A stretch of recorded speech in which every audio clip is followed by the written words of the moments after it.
आज हम जानेंगे कि किंगडम प्लांटी के बारे में। जो हम लोग जो क्लासिफिकेशन पढ़े हैं, बायोलॉजिकल क्लासिफिकेशन, ये चैप्टर 2 है, यूनिट 1 का, diversity in the living world. जो यूनिट 1 है उनके लेसन 2 जो है आपका बायोलॉजिकल क्लासिफिकेशन, उसमें जो है बायोलॉजिकल क्लासिफिकेशन में जो है 5 किंगडम दिया गया था, जिसमें जो जैसे कि जो एनिमल है वो एनिमल किंगडम के अंदर अंतर्गत रखा गया। जो प्लांट है, जो प्लांट के कैरेक्टर के हैं, वो उनको किंगडम प्लांटी में रखा गया। जो फंजाई है, जितने भी फंजाई फंगस जो हैं, वो सारे किंगडम फंगस के अंदर अंतर्गत रखा गया है। तो इस सभी चीज़ों को देखते हुए आपके पांच किंगडम है, ठीक है। Monera, protista, fungi, Plantae, animalia, ये 5 किंगडम है। तो पिछले लेक्चर में हम लोगों ने 3 किंगडम तो पढ़ लिए। पहला आपका मोनेरा पढ़ लिए, प्रोटिस्टा पढ़ लिए, उसके बाद आपका फंजाई पढ़ लिए। अब बचा हम लोग पढ़ेंगे किंगडम प्लांटी के बारे में। तो इस लेक्चर को देखने से पहले आप जो प्रीवियस लेक्चर हम बनाए हैं, लिए हैं, उनको आप देखिए। तो फिर उनको देखेंगे तो ये लेक्चर देखने में आपको समझने में आसानी होंगे। तो आप प्रीवियस लेक्चर को देखते हुए इस लेक्चर को भी कंटिन्यू करें और इस लेक्चर को भी देखें। तो आज हम लोग समझेंगे कि किंगडम प्लांटी के अंतर्गत जो है, जो भी प्लांट के जो टाइप्स हैं, जो प्लांट के जो बहुत सारे विभिन्न प्रकार हैं, उन सभी को जो किंगडम प्लांटी के अंदर रखा गया है, इसके बारे में हमें सारी जानकारियाँ इस किंगडम प्लांटी में मिलेंगे। तो चलिए हम लोग देखते हैं। Includes all eukaryotic chlorophyll containing organism known as plant. जितने भी यूकैरियोटिक हैं जो क्लोरोफिल रखते हैं, उस ऑर्गेनिज्म को हम प्लांट कहते हैं, प्लांट के रूप में जानते हैं। ओके। सब मेंबर आर पार्शियली हेट्रोट्रॉपिक। कुछ मेंबर जो हैं इनके हेट्रोट्रॉपिक होते हैं, जैसे कि वो आप यानी कि जो फूड होते हैं, जो भोजन बनाते हैं, वो उनका जो है हेट्रोट्रॉपिक भोजन होते हैं, किसी और पे भी निर्भर होते हैं वो। एग्जाम्पल के लिए आपका इंसेक्टिवोरस प्लांट, पैरासाइटिक जिसे बोलते हैं। उसके बाद bladderwort and Venus fly trap are example of insectivorous plant. ये सब क्या है, जो इंसेक्टिवोरस प्लांट हैं, जो दूसरे को मतलब कि पकड़ करके उनके भोजन को ले, अपने भोजन को लेना, एज ए मतलब कि ये क्या है, पैरासाइट के रूप में काम कर रहे हैं। तो इसे हम क्या बोलेंगे, हेट्रोट्रॉपिक बोलेंगे, ठीक है, इस प्लांट को। लेकिन नॉर्मली जो है आपको मोस्टली क्लोरोफिल वाले प्लांट होंगे, जो भोजन वो खुद बनाते हैं, सूरज के किरणों को लेके, नीचे से आपके सॉइल से मिनरल्स वाटर वगैरह को लेके भोजन वो स्वयं बनाते हैं। किसी ऑर्गेनिज्म को किल नहीं करते हैं, या उसे जो है डिजॉल्व नहीं करते हैं, ठीक है। Insectivorous plant and Cascota is a parasite है, okay. Plant cells have eukaryotic structures with chloroplast and cell wall mainly made of cellulose. जो प्लांट का सेल होते हैं यूकैरियोटिक स्ट्रक्चर्स होते हैं, क्योंकि उनके पास न्यूक्लियस होते हैं, सेल वॉल होते हैं, सेल मेम्ब्रेन होते हैं, क्रोमोसोम्स होते हैं, क्लोरोफिल्स वगैरह होते हैं। तो ये क्या है, यूकैरियोटिक स्ट्रक्चर्स हैं इनके सेल प्लांट के। और इनका जो सेल वाल जो बना होता है वो सेलुलोज का बना होता है। Plantae under algae, bryophytes, pteridophytes, gymnosperms and angiosperms. जो प्लांट के अंतर्गत जो आए जाते हैं, जो भी उनके प्लांट के अंडर जो भी कैटेगरी प्लांट का है, उसमें जैसे कि एल्गी है, ब्रायोफाइट्स का कैटेगरी है, पेट्रिडोफाइट्स है, जिम्नोस्पर्म है, एंजियोस्पर्म है, ये सब सारे प्लांट के अंतर्गत आते हैं। और फिर जैसे कि जिम्नोस्पर्म, एंजियोस्पर्म्स, ये सब जो प्लांट है, इसका क्या कैरेक्टर है, इसका कैसे रिप्रोडक्शन होता है, ये किस टाइप के होते हैं, ये सारी जानकारियाँ जब हम इनके लेक्चर लेंगे तो उसमें बताएंगे। लेकिन अगर आप लोग भी चाहते हैं जो इसके बारे में डिटेल से लेक्चर दें, हम उनके बारे में समझाएं, तो आप कमेंट करें ज़्यादा से ज़्यादा, फिर मैं इसके लेक्चर भी अलग से लूँगा। उसके बाद चलिए आगे चलते हैं, देखते हैं। Life cycle of plant has 2 phase. Life cycle जो प्लांट का होता है वो 2 फेज होता है, एक डिप्लॉयड सेप्रोफाइटिक होते हैं और एक हेप्लॉयड गैमेटोफाइटिक होते हैं, okay. Different group in plant, this phenomenon is called alteration of generation. जो प्लांट का यह फेनोमेनन है, अलग अलग प्रकार के, उसे हम क्या कहते हैं, जनरेशन का एक अल्टरेशन। मतलब कि उनके जनरेशन में जो है ना अल्टर होना, चेंजिंग होना। उसका टाइप्स ऑफ प्लांट, यहाँ पे देखिए जो प्लांट है उनके टाइप्स, जैसे कि हर्ब्स टाइप के प्लांट हैं, ये आपका हर्ब्स टाइप के प्लांट हो गए, ये जितने में हैं ये हर्ब्स हो गए आपके। उसका सर्ब्स प्लांट, ये सर्ब्स प्लांट हो गए। उसका ये ट्री जो बड़े बड़े हैं वो ट्री हो गए। उसका क्रीपर्स जो थोड़ा सा ज़मीन से सटे होते हैं वो क्रीपर्स टाइप के प्लांट हैं। उसका क्लेम्बर्स जिसको आपको जो है किसी की सपोर्ट की ज़रूरत पड़ती है ऊपर आने के लिए, वो क्लेम्बर्स प्लांट हो गए। जैसे कि यहाँ पे देखा हुआ, जैसे हर्ब्स में क्या लिखा है, a small plants with a non woody stem. जो स्मॉल प्लांट होते हैं उनके साथ जो है नन वुडी स्टीम होते हैं, मतलब कि जो उनके जो तना होते हैं ना वो उड़ी नहीं होते हैं। ओके। और यहाँ पे फिर सर्प्स देखिए, ये सर्प्स रहा। सर्प्स में क्या है, मीडियम बासी plants with multiple woody steam. इसके अंतर्गत जो है बहुत सारे वुडी स्टीम होते हैं, मल्टीपल होते हैं।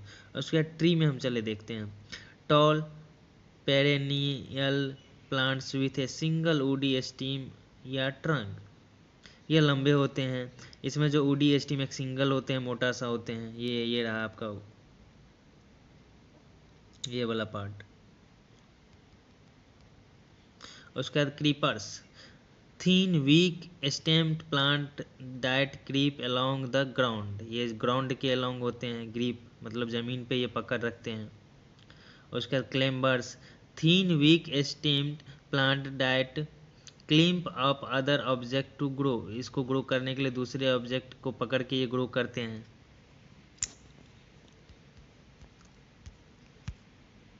उसके बाद किंगडम एनिमेलिया, किंगडम एनिमेलिया में जितने भी एनिमल्स हैं ये सारे किंगडम एनिमेलिया के अंतर्गत आते हैं। दिस इज हेट्रोट्रॉपिक, ये हेट्रोट्रॉपिक होते हैं क्योंकि यह जो है फूड अपने बॉडी में एनर्जी को लेने के लिए जो फूड को खाते हैं, ईट करते हैं, वो जो है किसी और पे, ये एनिमल जो है किसी और पे निर्भर होते हैं, किसी और को, जैसे कि प्लांट खाते हैं, बहुत सारे मीट्स वगैरह खाते हैं। ये सब क्या है, किसी और के को किल करके या किसी और के थ्रू ये अपना भोजन लेते हैं, एनर्जी लेते हैं। तो यह हेट्रोट्रॉपिक हो गए। उसके बाद ये मल्टी सेलुलर होते हैं, नॉट सेल वाल्स, मतलब एनिमलिया में जितने भी एनिमल के अंतर्गत आते हैं उसमें सेल वाल नहीं होते हैं। जैसे हम लोग में क्या है, सेल वाल नहीं है, सेल मेम्ब्रेन है, सेल वाल्स नहीं है। ओके। दिस आर डायरेक्टली या indirectly depend on plants for food, या डायरेक्टली या इनडायरेक्टली जो है फूड के लिए प्लांट पे निर्भर है। Food is digest in internal cavity and stored as glycogen या फैट। फूड जो है डाइजेस्ट होता है इंटरनल कैविटी में और जो स्टोर होते हैं वो ग्लाइकोजन या फैट के फॉर्म में। इंटरनल कैविटी जैसे कि हमारे अंदर क्या है, जैसे कि ह्यूमंस के अंदर आपको जो भी फूड खाते हैं उसको डिजॉल्व होने के लिए, डिसइंटीग्रेट होने के लिए क्या, स्टमक है, उसके बाद स्मॉल इंटेस्टाइन, लार्ज इंटेस्टाइन, ये सब क्या इंटरनल कैविटी है, बॉडी के अंदर ही तो कैविटी है ये। उसके बाद mode of nutrition is holozoic by ingestion of food, इसका न्यूट्रिशन का मोड जो है होलोजोइक होता है,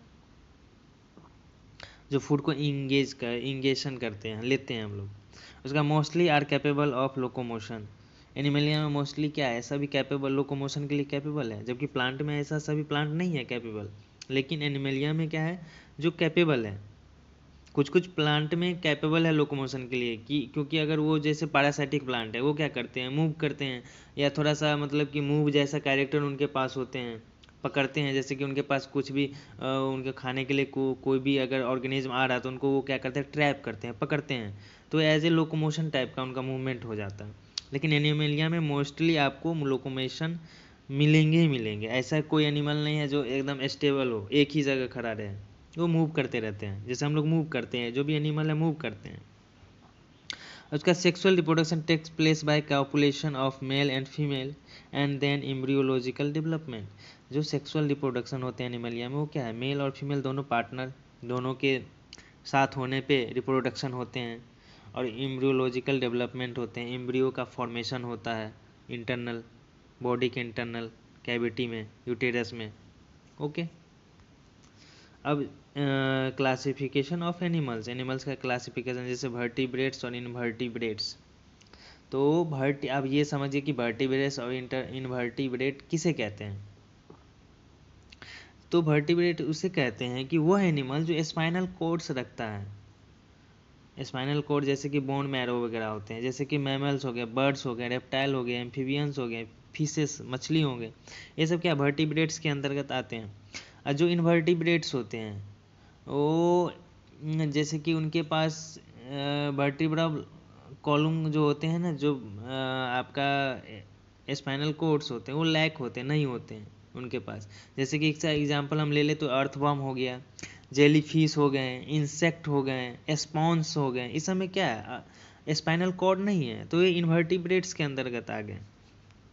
उसके बाद वर्टिब्रेट्स में देख लीजिए, जो वार्म ब्लडेड हैं उसके अंदर मैमल और बर्ड्स आ गए हैं, जो कोल्ड ब्लडेड हैं उसके अंदर फिश, रेप्टाइल्स, एम्फीबियंस आ गए हैं। अब यहाँ पे देखे गए हैं मैमल्स में बियर्स हैं, टाइगर हैं, वेल हैं, बर्ड्स में आपका ऑस्ट्रिच है, पिकॉक, ईगल, ये ETC वगैरह। उसके बाद फिश में इस टाइप के जो भी मछली हैं, रेप्टाइल्स में क्रोकोडाइल, स्नेक, टर्टल, ये सब। एम्फीबियंस में फ्रॉग, टॉड, न्यूट, ये सब एग्जाम्पल हैं। उसके बाद इनवर्टिब्रेट्स में जैसे कि विथ ज्वाइंट लेग्स, उनके लेग्स क्या होते हैं, ज्वाइंटेड होते हैं उनके पास, जैसे कि with 3 pairs of leg, 3 pair. Ant, चींटी का 3 पेयर लेग्स हैं, कॉकरोच का, लेडी बग का। उसके बाद 3 से ज़्यादा पेयर वाले लेग, स्कॉर्पियन का, स्पाइडर का, मिलीपेड्स का। ओके, उसका विदाउट लेग्स, बिना लेग के, अर्थवर्म हैं, लीच हैं, फ्लूक वर्म हैं, टाइप वर्म हैं, ETC। उसके बाद एक अपन पढ़ेंगे जैसे कि virus, viroids, prions and lichens, ये सब के बारे में थोड़ा जानकारी अलग से ले लेते हैं, क्योंकि बाद में इनके भी डिस्कवर हुए हैं, इनके भी खोज हुए थे। तो Whittaker is no mention of lichen, virus, viroids and prions. जो वाइटकर साहब हैं उन्होंने जो क्लासिफिकेशन किए उसमें इन सब चीज़ों को मेंशन नहीं किए। तो virus are not consider truly living, यह एक तरह से ट्रूली मतलब लिविंग नहीं है। अगर ये किसी ऑर्गेनिज्म के अंदर नहीं है, अगर ये बाहर हैं तो एज ए ये डेड के रूप में है। लेकिन जैसे ही किसी लिविंग ऑर्गेनिज्म के अंदर ये जाते हैं, किसी भी थ्रू, माउथ के थ्रू, आई के थ्रू, किसी भी हैंड के थ्रू, किसी भी के थ्रू, जैसे ब्लड कंटामिनेशन के थ्रू अगर चले जाते हैं तो वो जाते देरी वो लिविंग जैसा बिहेव करने लगते हैं। तो living is those organism they have a cell structures and virus are non cellular organism. जो लिविंग जो है वो तो सेल स्ट्रक्चर रखते हैं, लेकिन वायरस जो है नॉन सेलुलर ऑर्गेनिज्म है। जैसे कि यहाँ पे आप देख लीजिए, आपका जो ये वायरस है, जैसे कि यहाँ DNA है, आपका उनके जो है एक हेड हो गए, नेक हो गए, ये आप यहाँ पे देख लीजिए, यहाँ पे देख सकते हैं। जैसे कि एज ए टोबैको मोजाइक वगैरह वायरस के तरह होते हैं। जैसे कि यहाँ पे देखिए आप, इनके ये वायरस के क्या हो गए, हेड हो गए, हेड के अंदर क्या है, DNA है। उसके बाद ये नेक हो गया, उसके बाद ये कॉलर हो गया, उसके बाद ये सीथ हो गए, ओके, और ये टेल फाइबर, और यहाँ पे ये बेस है, बेस। ओके, उसके बाद वायरस इज वेनम या पॉइजनस फ्लूड। वायरस जो है पॉइजनस फ्लूड होते हैं ना। Mosaic disease of tobacco recognised by Dmitri Ivanovsky in 1892, and extract of the infected plant of tobacco could cause infection in healthy plant and give the name new pathogens virus W.M. Stanley। तो सबसे जैसे कि मान लीजिए कि हमारे जो Dmitry साहब है उन्होंने जो है टोबैको जो मोजाइक वायरस है उसके थ्रू जो टोबैको का प्लांट है उन पे जो है डिजीज़ को उन्होंने सीन किया, देखा 1892 में। तो उन्होंने उस जो इन्फेक्टेड प्लांट थे टोबैको को, उनसे वो एक्सट्रैक्ट करके रिसर्च करके फिर उन्होंने देखा, तो उन्होंने जो टोबैको मोज़ैक वायरस उनका नाम दिया, ठीक है, जो इन्फेक्ट कर रहे थे टोबैको प्लांट को। उसके बाद WM Stanley see that virus in virus this is crystallized and crystals consist largely of protein. Protein का जो है लार्जली कंसिस्टेंसली वो रखता है। Virus are obligate parasite, this is contain RNA या DNA, this both material not contains plant infected by single या double stranded RNA virus या double stranded DNA। तो वायरस जो होते हैं वो या तो RNA या तो DNA रखते हैं, दोनों एक साथ नहीं रखते हैं। और जो प्लांट इन्फेक्टेड वायरस होते हैं ना, वो सिंगल या डबल स्टैंडर्ड RNA वायरस रखते हैं या तो डबल स्टैंडर्ड DNA रखते हैं उसके अंतर्गत, दोनों साथ नहीं होते हैं। बैक्टीरियल वायरस या bacteriophage, this is infect the bacteria and contain double stand DNA virus. जो बैक्टीरियल वायरस होते हैं, जो बैक्टीरिया को इन्फेक्ट करते हैं, वो आपको डबल स्टैंडर्ड DNA वायरस रखते हैं। This protein coat called capsid, they are made of a small subunit called capsomers and protect the nucleic acids. जो प्रोटीन कोट होते हैं उसे कैप्सिड बोलते हैं, जो स्मॉल सब यूनिट से मिलकर बना होता है उसे कैप्सोमर्स बोलते हैं, जो ये न्यूक्लिक एसिड को क्या करते हैं, प्रोटेक्ट करते हैं। Capsomers are arranged in helical या polyhedral geometric forms. Example of virus disease influenza. Virus disease का एग्जाम्पल देख लीजिए, आपका इन्फ्लुएंजा है, मम्प्स है, स्मॉल पॉक्स है, हर्ब्स है, एड्स है। उसके बाद प्लांट सिम्टम्स, प्लांट के अंदर गत जो सिम्टम्स देखा गया वायरस के थ्रू, जैसे मोजैक फॉर्मेशन, लीफ रोलिंग, उसका जो है पत्ते जो है रोल हो जाता है, रोल की तरह हो जाता है, येलोइश हो जाता है, पीला हो जाता है, ठीक है। When clearing, curling, dwarfing and stunt growth, ETC, ये सब जो प्रॉब्लम है ना, सब वायरस के कारण होते हैं। Varroid, this is a smaller than virus and cause potato spindle tuber disease. Discovered in 1971 by Theo Diener, it was found to be free RNA and lacked the protein coat so found in virus। जो viroid होते हैं वो virus से भी छोटे होते हैं, potato spindle tuber disease cause करते हैं। इसका डिस्कवरी जो है 1971 में टीओ डिनर के द्वारा किए गए थे। और यह जो है RNA इनका जो है फ्री RNA होते हैं, प्रोटीन कोट जो है नहीं होते हैं उनमें। RNA में इनके ऊपर जो प्रोटीन का कोट नहीं होता, फ्री RNA होते हैं। Prions, this is pathogenic agent, so some infection neurological disease found to be transmitted by agent consisting of abnormally folded protein। Prions जो है पैथोजेनिक एजेंट हैं, इसके द्वारा जो न्यूरोलॉजिकल डिजीज इन्फेक्शन होता है। यह जो है एबनॉर्मली फोल्डेड प्रोटीन्स रखते हैं। This agent similar in size to virus, ये जो है वायरस के साइज से सिमिलर ही होते हैं। Mostly notable disease caused by prions, example bovine spongiform encephalopathy, ये सब जो है डिजीज जो है ये प्रायोन्स के द्वारा होता है, जिसे हम किस नाम से जाना जाता है, mad cow disease in cattle, okay. And CR Jakob disease, ये क्या होते हैं, ह्यूमंस में होते हैं। उसके बाद lichens, this is composite organism, यह जो है कंपोजिट ऑर्गेनिज्म है, फंजाई और अलगी के बीच में एसोसिएट करके ये फॉर्म बनता है। So this is not single organism, यह एक सिंगल ऑर्गेनिज्म नहीं है, क्योंकि फंजाई और अलगी एक तो अलग ही ऑर्गेनिज्म है, दोनों मिल के ये बना रहे हैं, तो ये तो सिंगल ऑर्गेनिज्म है नहीं, ओके। ये double organism. Algal component is known as phycobiont and fungal component is known as mycobiont. जो अलगल कंपोनेंट होते हैं उसको फाइकोबियोंट बोलते हैं और जो फंगल कंपोनेंट है उसे माइकोबियोंट बोलते हैं। This shelter and absorb mineral nutrients, ये सब मिनरल न्यूट्रिएंट्स वगैरह को एब्जॉर्ब करते हैं। And water for the partner के लिए, जैसे कि अलगी इसमें है ना, तो अलगी क्या करते हैं, फंजाई उनके पार्टनर हैं, तो फंजाई के लिए ये खाना भी बनाते हैं, अपने लिए भी और उनके लिए भी बनाते हैं।